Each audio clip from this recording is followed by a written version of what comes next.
on réalise pas trop parce que les violences obstétricales et gynécologiques, c'est très tabou. On n'en parle pas assez, puis on se dit c'est un truc de bonne femme.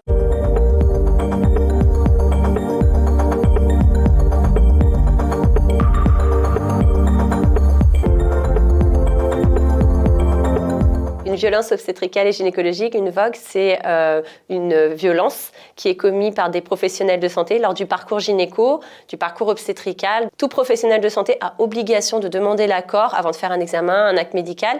Il n'a pas le droit de toucher votre corps en fait sans votre accord. Et après vous avoir expliqué les choses. Il n'y a pas de pression à mettre pour que vous acceptiez à tout prix. Moi, j'ai subi des violences pendant l'accouchement qui ont fait que voilà, j'ai vraiment à cœur de me battre, à dénoncer ça et éviter ça à d'autres personnes.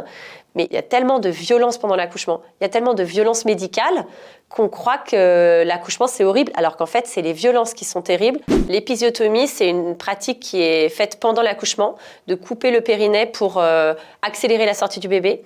Mais malheureusement, ça doit être un acte en fait qui doit être fait de manière extrêmement rare en cas d'urgence. Et on se rend compte qu'il y a plein de professionnels de la santé qui le font parce qu'ils ont l'habitude, parce que voilà, dès qu'il y a des forceps, ils croient que c'est une obligation.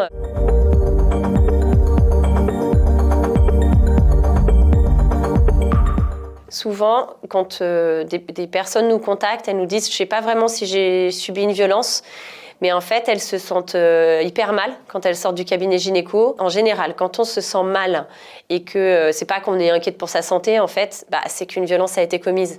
C'est pas normal de se sentir mal en sortant de chez le médecin. Et il y a aussi la mémoire traumatique. Parfois, des victimes me disent, elles réalisent en fait les violences qu'elles ont subies au bout de beaucoup d'années. Et puis il y a le même impact en fait que pour les violences sexistes et sexuelles. Malheureusement, ça entraîne pour beaucoup des traumatismes de viol, de torture. Non, une personne qui a subi des violences, c'est pas de sa faute. Par exemple, on a beaucoup de mères qui n'osent pas dénoncer ce qu'elles ont subi parce que après elles ont peur qu'on les voit comme des mauvaises mères, comme des mères qui n'aiment pas leur enfant, alors que ça n'a rien à voir en fait. Je sais combien c'est impactant pour la vie et combien c'est difficile de se remettre de ces violences et combien quand on dénonce on n'est pas entendu.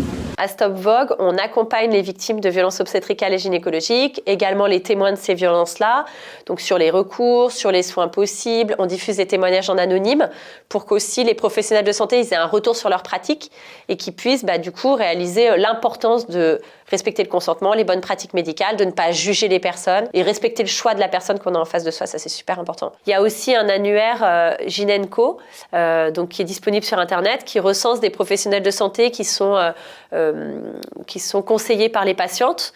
Donc, il faut toujours rester vigilante quand même, mais ça permet d'avoir une bonne base et de choisir des critères. Il y a quand même des outils qui se mettent en place pour qu'on puisse avoir des professionnels de santé qui soient beaucoup plus à l'écoute et beaucoup plus bienveillants en fait, et davantage dans le respect de la bientraitance. Ce que je voudrais dire aux victimes de violences obstétricales et gynécologiques, c'est qu'elles ne sont pas seules. Malheureusement, ces violences, elles sont généralisées en France et on fera tout notre possible pour faire que ces violences, un jour ou l'autre, elles n'existent plus.